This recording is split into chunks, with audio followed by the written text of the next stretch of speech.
Welcome to the Modern CPA Success Show, the podcast dedicated to helping accounting firms stay ahead of the curve. Our mission is to provide you with the latest and greatest insights on cutting-edge tools, innovative marketing strategies, virtual CFO services, and alternative billing methods. Join us as we change the way people think about accounting. All right, welcome to this episode of the Modern CPA Success Show. I'm Tom Waddleton. I work with Summit Virtual CFO by Anders. I'm joined by my usual co-host, Adam Hale. Adam helps run our organization. Adam, welcome. Hey, Tom. Glad to be here. Yeah, and we talk an awful lot about kind of new things in accounting, and that's what we're talking about today. Maybe not as new, but for some people not doing it yet. We'll talk some about nearshore. Martin Moll is our guest. Martin is president of Cadencia. And Martin, to introduce yourself, can you tell us a little bit about your career story and kind of what led you toward Cadencia? Yeah, well, thanks. Great to be here. And I'm sort of an accidental accountant my whole career. I'm actually not a CPA. I'm a lawyer by background, but got into the CPA world when I was an intern in law school. I was an intern for Deloitte & Touche. But for some reason, well, there's a lot of reasons, and you guys understand them. I fell in love with our industry. I really gained a lot of respect for the accounting world and how it works. And even though I practiced law for a little bit, my heart always lied with CPA firms. So I started with the big firms and then went with a regional firm that was now called Aldrich, and eventually became their CEO and managing partner. And Aldrich and I both were wired to try to do things a little bit differently. And that includes, at the time, we're talking now 15 years ago, Aldrich had an office in India that grew to about 80 people and still has 80 people. So I learned both what is awesome about our industry and also what is so fundamentally challenging about our industry. And that's kind of how Cadencia came out. Okay.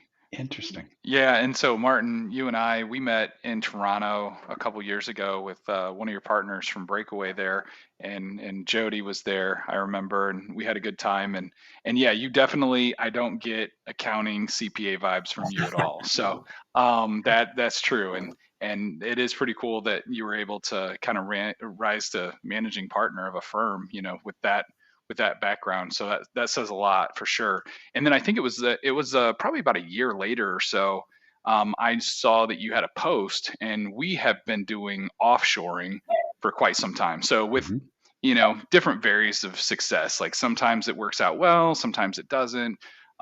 Just a lot of learning lumps there, and different providers as well. And then whenever it's always kind of struck us because our clientele, nearshoring has become a very big thing for them, especially in like Central America, South America. Yep. You hear a lot in Colombia, for example, on the tech side. Yes. And so I was always like, why can't we do nearshoring on our side? And then, no kidding, like probably a week later, your LinkedIn popped up and you were like, hey, Cadencia, blah, blah, blah. And I told Jody, I was like, this is what I was talking about. And so, so I reached out, just wanted to learn a little bit more about it.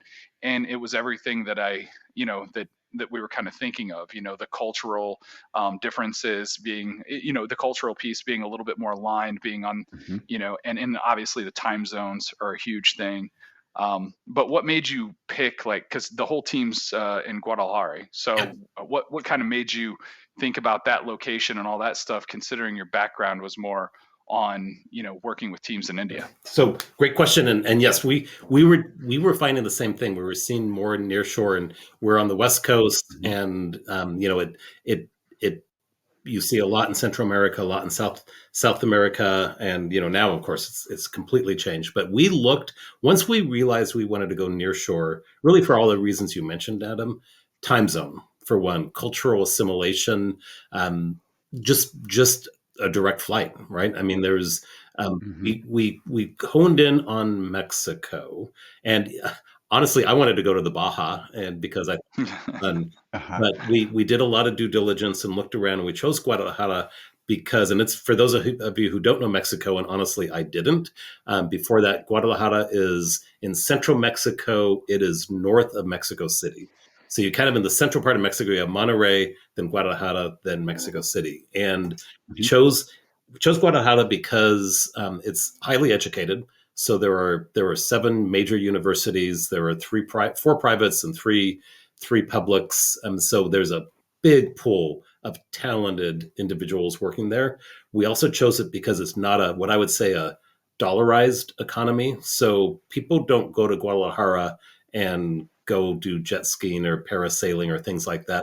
Get, the thing about Cancun or the Baja is you'll have PhDs who can make more money running a fishing excursion than they can in their chosen profession, right? But you don't have that in Guadalajara. So it's kind of a working town. And then also it's safe. I mean, and we can, if we want, we can dive into a little bit what safe means, but it's a cosmopolitan city. I have no problem. In fact, I've been there with my wife, I've been there with my son, and I've been there with my daughter on separate trips. So for all those reasons, and all those reasons have borne out, and it's been a real joy. I can tell you've assimilated. You're rolling your R's really good. Like, Yes. I know I tried that for years and I just end up sounding like a fool. So, so congratulations for that. That's Gracias. I can tell it's what was that? I'm just kidding. That one I know. So that one I'm good on. But yeah, no, I mean, I think that, and then, the other thing is too, is like any kind of offshoring for us has always been, some of the challenges have been the language barrier. So cost aside, the language barrier and really understanding, what we're trying to get across, because, just common things like, I don't want to say like Walmart, but, just general expenses that most people would say, hey, I know this is the general category. Because again, they're doing a lot of repetitive tasks like most accounting firms do anyway. And it's just those common things over and over that they just, it's like you take for granted whenever you're communicating with an offshore team. And it seems like that gets shortened up a little bit whenever you're dealing with somebody a little bit more near shore on some of those things. And it's funny that you said Walmart, I use Home Depot as an example. So if someone sees Home Depot on a GL or on an expense run, they know what Home Depot is. The young professionals that we hire, I don't know if we've hired anyone who hasn't been to the US.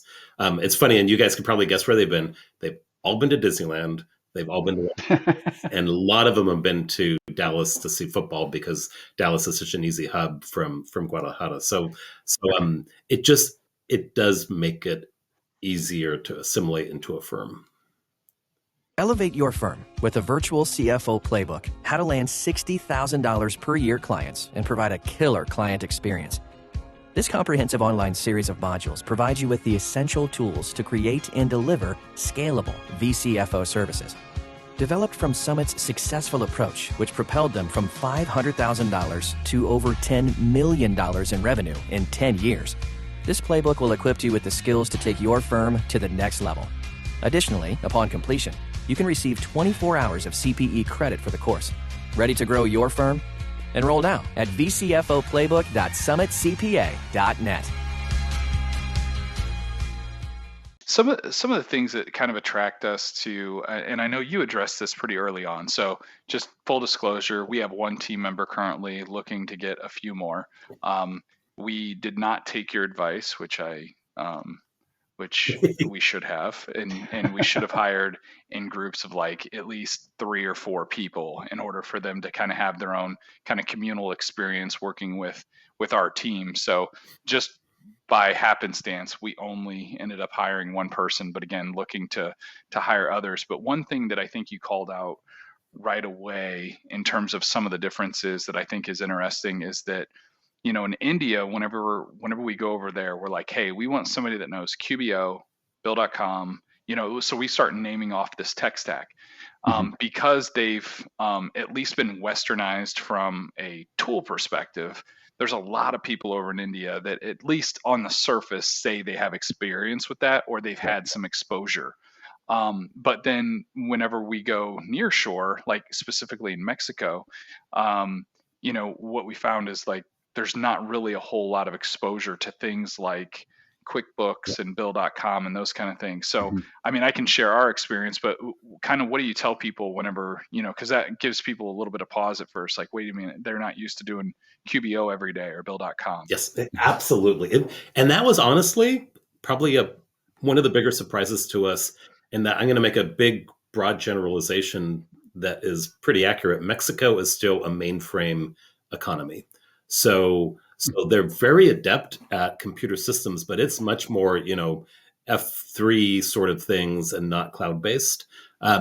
So, and I know that our friends, at QBO and friends at Intuit and friends at Xero are trying to create, trying to enter into that marketplace, but it's still predominantly mainframe. So yes, they haven't been exposed to.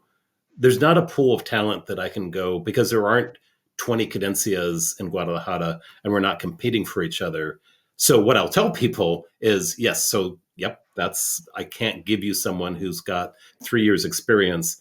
The good news is, once I find someone and you take the time to train them, they're not going to get poached, right? Because now I say that, and of course, 20 firms are going to come to Guadalajara next week, but right. We're pretty unique in the accounting space and having this sort of nearshore opportunity. So what I'll share is it's really what we can provide are highly motivated, very well educated, ambitious young professionals, and I strike the word young professionals, who are ready to roll up their sleeves and work and train. And then we do. And the cool thing is, and I learned this in India, so we're up to, and we can get a little bit more into the business if you want, but we're up to about 40 staff assigned to maybe 7 or 8 firms, including Anders, very much. And the bigger that community grows, the more, and we've got people now who have been working and assigned to clients for 3 years. They have their own ecosystem. So before they even reach out to a client and saying, hey, I can't figure out how to get this thing to work in Gusto or in Bill.com, they'll reach out to the community of other bookkeepers, other CAS people, other financial analysts, and say what, and they're like, oh yeah, I struggled with that, and here's the solution.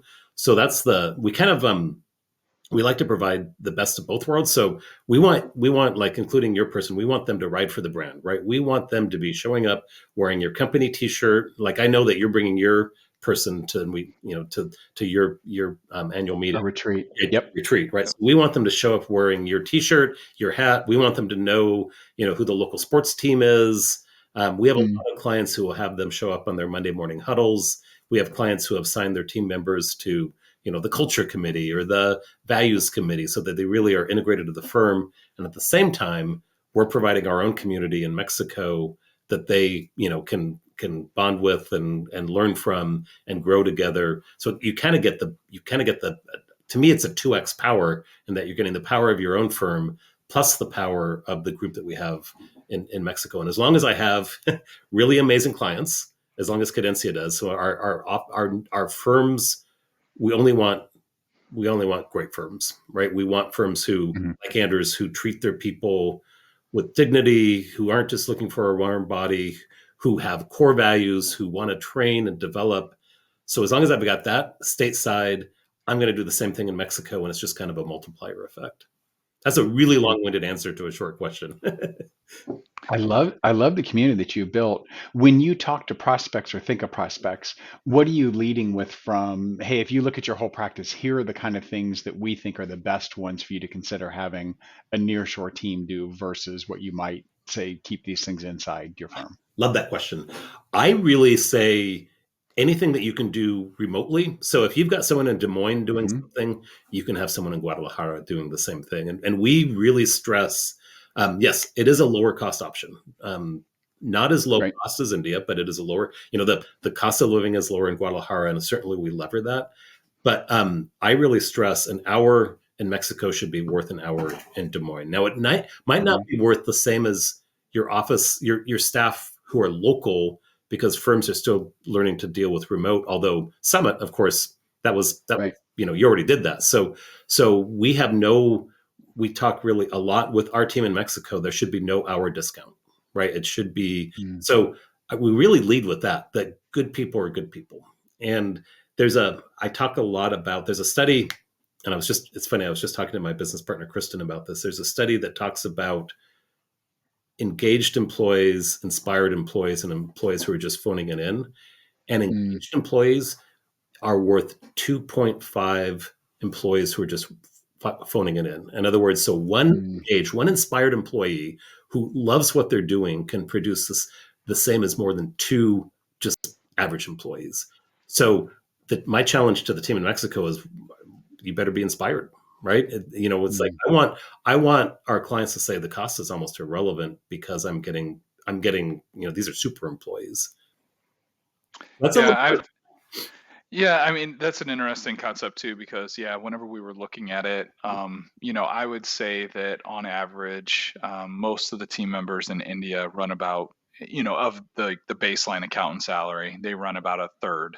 Yeah. And then in Cadencia, it's it's about half. Yeah. But there's also that attrition of, the hour that you were talking about. And so we've tried to calculate that in the past, especially working with so many team members from India to try to kind of figure that out.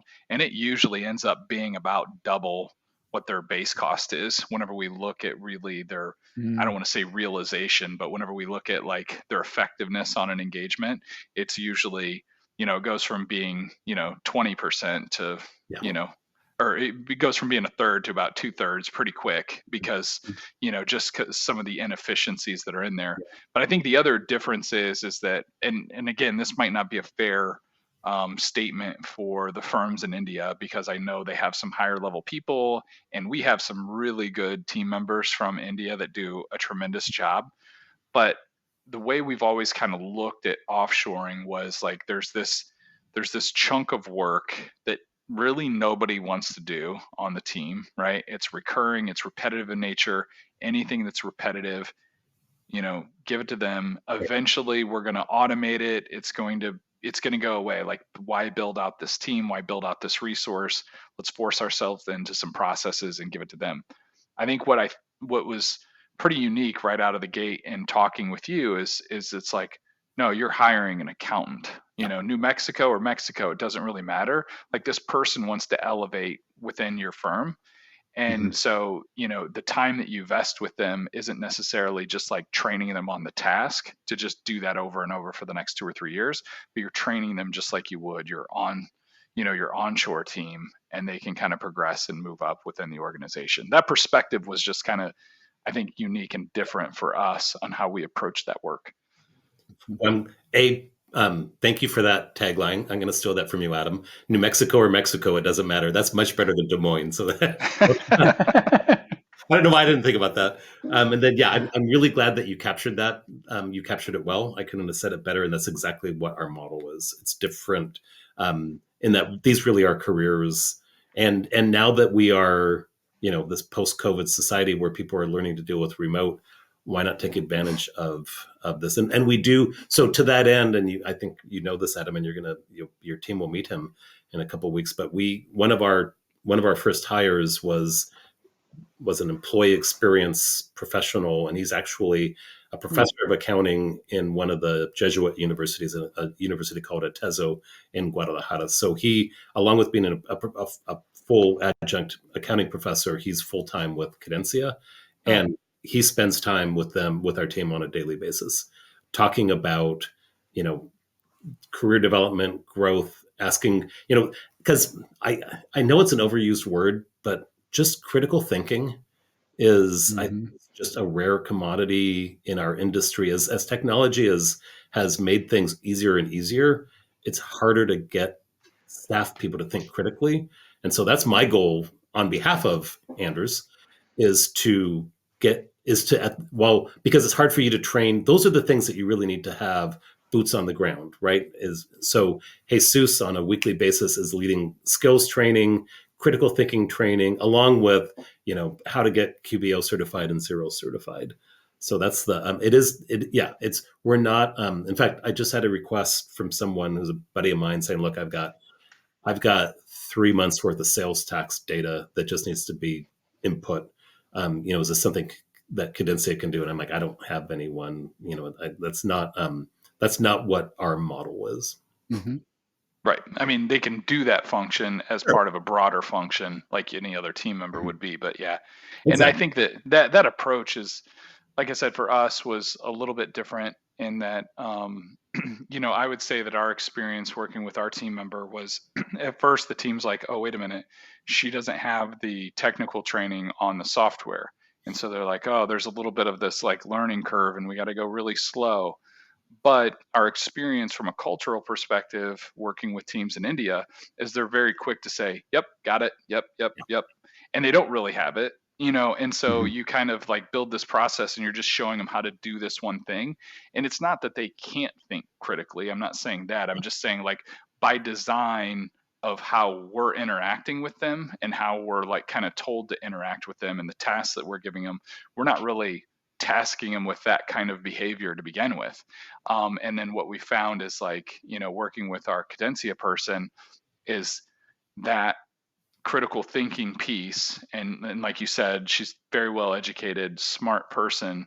She's able to, like, then, cut that learning curve down eventually. You know what I mean? Like, it goes exponentially back up. So the time we invested initially is like really paying more dividends rather than, Mhm. what we've experienced. And again, that's not a slide on Yeah. the India team. It's just the way we approach and the way we've kind of, as a profession, been trained to approach offshore work, Yep. which is kind of unique, I guess. But Yeah, you put it well. Yep, and yeah, there, I'm not sensing any slight on India, and we still believe in it, and we think it's, it's just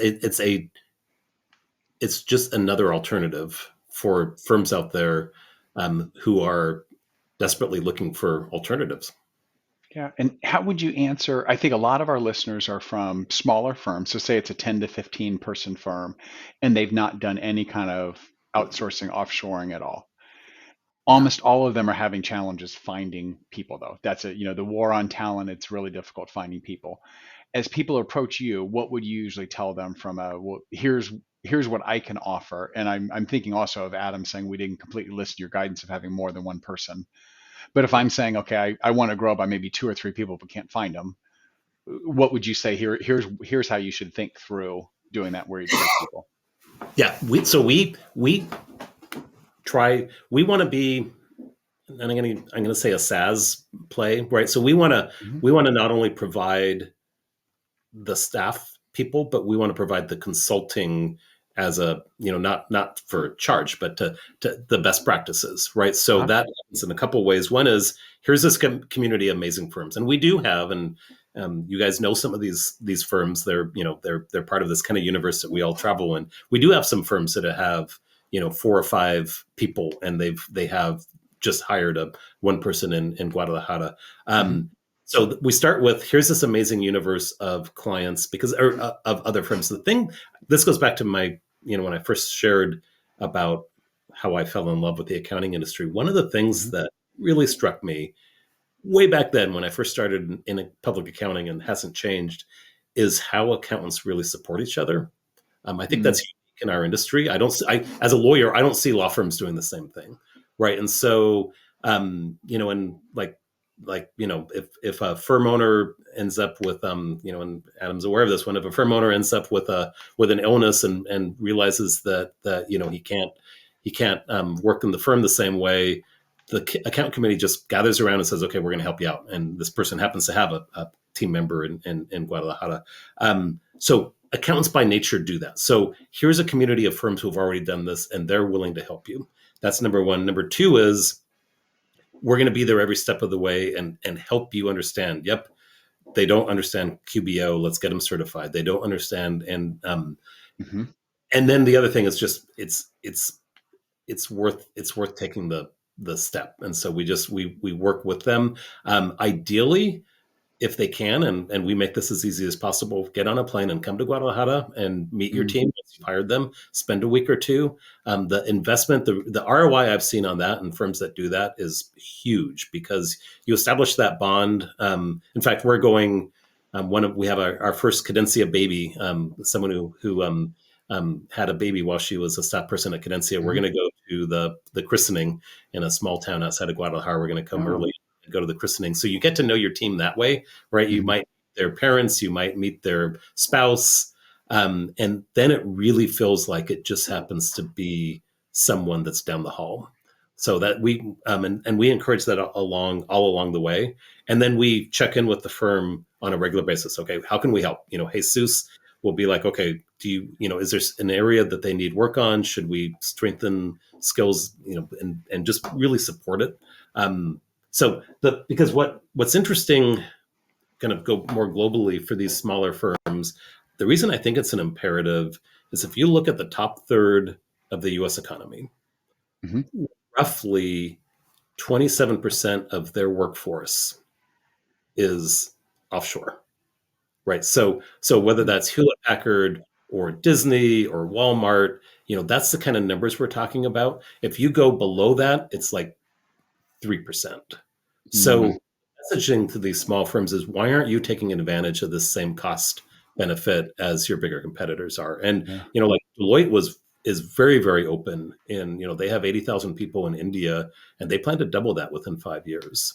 That's not they're open with that. Right. And so for these smaller firms who are thinking, well, it's not for me, it's just for the big guys. Well, why should they have a 20% cost differential and you not? Right. Yeah. Well, and like you said, it's not even just cost. I mean, these days it's just, everybody's aware of the numbers, just the fight for talent and the mass exodus that we're seeing, not only in retirement and then the inflows decreasing. I mean, that's always a hot topic. And then we frankly have had people that are just like, nope, going to a different industry in general, especially during COVID. So there's definitely, and our clients need us more than ever because we've been positioning ourselves more as like advisors and outsource. They can't hire their own internal people. So we have this demand coming on one side and the shortage of team members on the other. So we do need to figure something out. What are your thoughts on, I mean, obviously, if we're talking about this person, kind of graduating through the ranks of a firm, like what's your thoughts on making that team member client facing, and at what point do you kind of do those kind of things? So we have a number of clients who do have client facing, who are calling, with PBC requests, who, and we'll facilitate getting a Google number so that it doesn't show up as a international call. It's really firm by firm, but we encourage it because, again, think about our own journey as professionals. Once you got in front of a client, your world kind of changed, right? And I was always, as a managing partner, I was always pushing to have that experience sooner than later. So really, it's I would say I would treat it, back to your phrase, Adam. I would treat it no different in Mexico as New Mexico, and my personal advice is sooner than later, because that's how that's when it's not just a bunch of numbers. It's actually, Johnson Plumbing Supply, and I talked to Old Man Johnson, and he's really worried about his tax bill, and that kind of connection, and the sort of professionals that we're hiring, Old Man Johnson is more than happy to talk to Sergio or to Claudia. And it just, because they have great communication skills and they're empathetic. And so I notice when I go into our clients' websites, a lot of them, if the client has a staff listed, they'll list their Mexico team just right there with the whole team.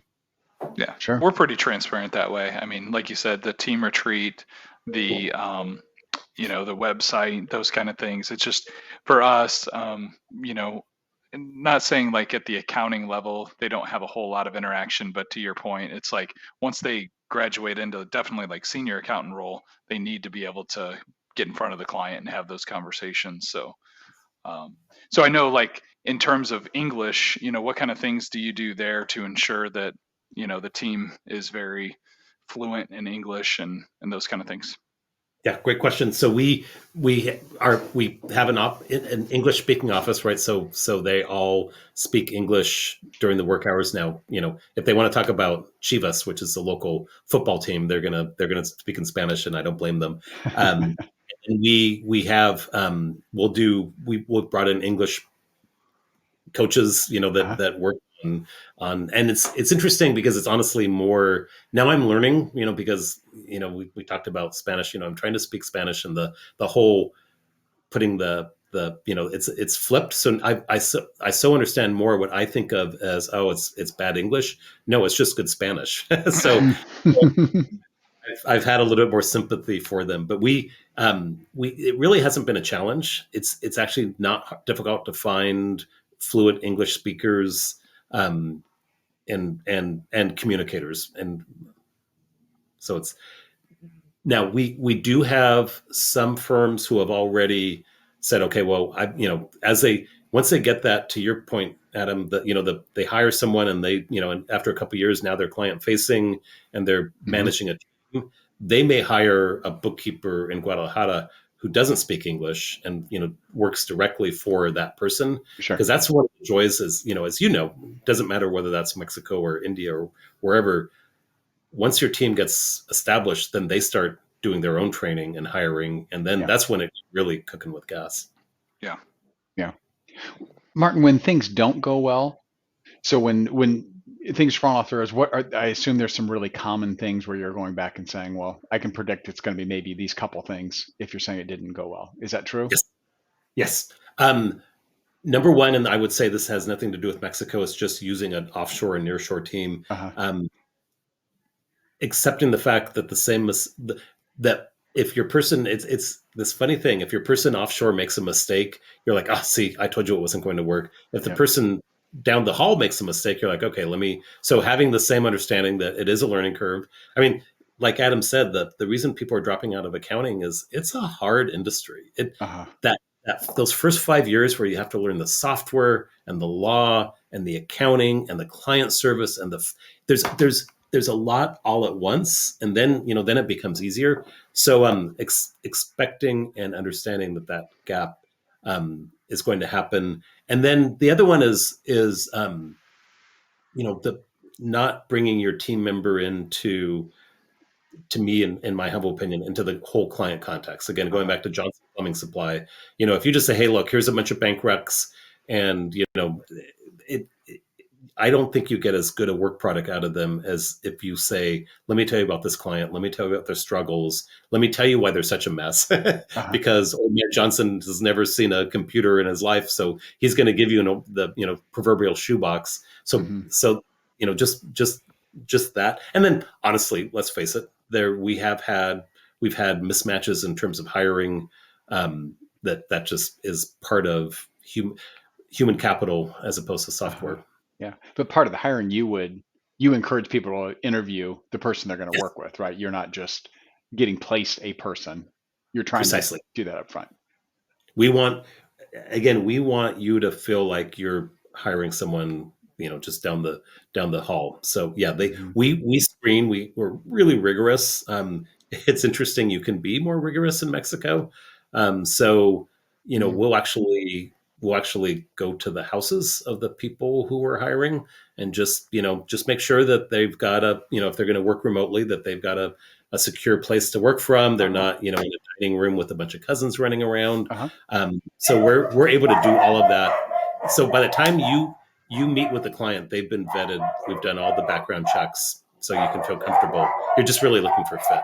Okay. Yeah. Talk to us a little bit about security, because I know, that was obviously a concern for ours. Initially, we have our whole security team. We have our stateside team locked down pretty good. So how do you address the concerns around security, whether they're working in the office or remotely at home? So we look at it. We look at it like no different than a stateside firm. We look at it in two buckets. One is just security, meaning background checks, quality of this, so that's on reference checks. On again, we're hiring all college graduates, so we're able to check all of that. So that's just a character issue. And then we have a 24/7 security consultant who's a former Hewlett Packard executive and has a team. So we're able to do the same. We can wipe a computer at a moment's notice, and then we do the trainings as far as that's so that's the pure the technical piece. And then the third one is just training about don't pick up, and put a flash drive into your hard drive, and don't write your password on your laptop and things like that. And so it really, what we say is, once we do that handoff from our person to your firm, we know that everything's secure. Then it's up to you guys. Right. So as far as like monitoring their laptop, making sure they're using our controls, like we're heavy LastPass users, we try to lock everything down from that perspective. So just kind of doing that stuff. What about as it relates to some of that stuff? I know that in the past where we've had some issues, it's like the team feels comfortable with everything related to like doing the bank recs and doing all those other kind of things, as long as they're not in an account where they can move money, Right. so like as long as they're not doing money movement and those kind of things. And also sometimes people are a little bit more sensitive around payroll. And I guess payroll, because it has, people's social security numbers and it has those kind of things. How, what are your thoughts around, the concerns about that? Do you say, yeah, maybe stay away from that stuff, or stay away from it for a while, or no, it's no different than stateside? Honestly, I would say, well, it's a personal decision. I think that's part of why I recommend coming to Mexico and meeting with your team, right? Because then it's not just a body on a computer. Well, it's like, of course, this is Julia, and I Mhm. met her husband and I met her dad, and so, for instance, and you, Adam, you might have worked with her, but my personal assistant, Sarai, who's based in Guadalajara, she has everything. She's got my social, she's got my credit card. I have her do some light bill pay for me. But that's a character. I trust her as a person, and then I trust her. But that, I think every client's a little bit different, and I think sometimes those same clients wouldn't trust the person that they hire in Des Moines to do that. So Yeah. it's a kind of an individualistic decision.